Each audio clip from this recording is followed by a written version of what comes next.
Hey guys, today I just wanted to share a little something that I personally found pretty profound. This was shared in a message by Richard Knight about 15 years ago, and he was talking about operating in the prophetic. And what he said was that when you operate in the prophetic, you are like the postman. It is your job to deliver the message. That's it. And this is a really good reminder for us, okay? So think about this, okay? If the postman is not responsible for making sure that you pay your bills on time, they are not responsible for making sure that you RSVP to any invitations that you get. They're not even responsible for making sure that you bring your mail into the house, okay?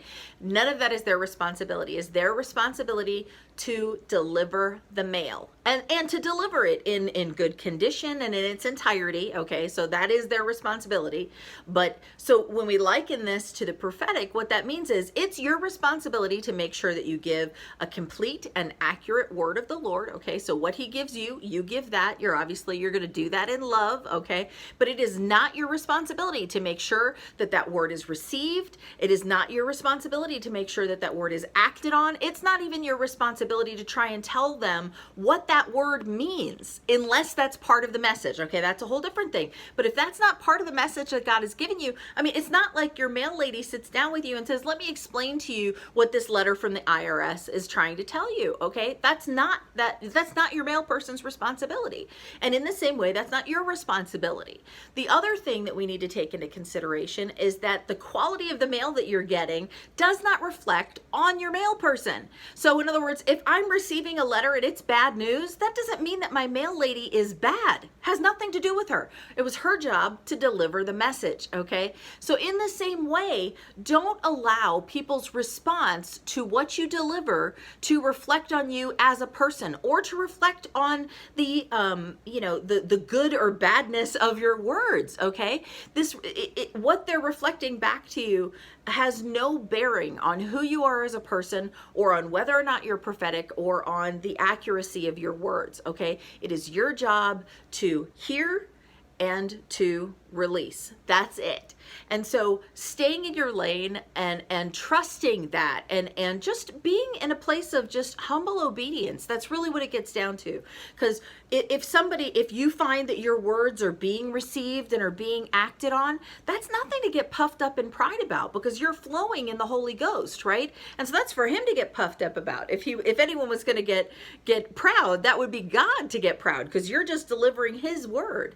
And so don't allow it to puff you up, and in the same way, don't allow it to bring you low and somehow, if people aren't receiving it, to somehow think that makes you lesser of a person. This isn't about that. Let's find a place of stability where we know who we are in him, and that defines us, and that's unshakable.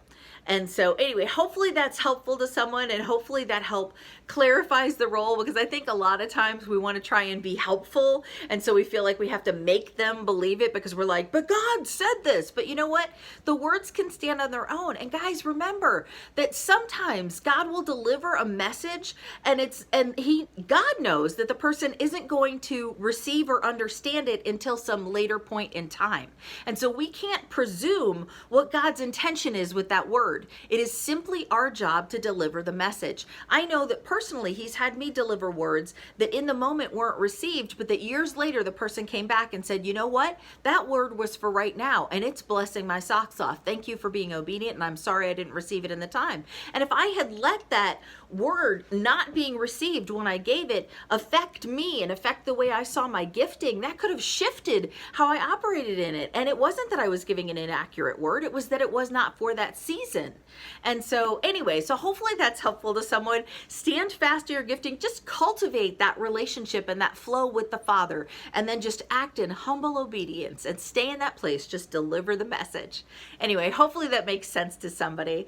God bless you guys and have a great day.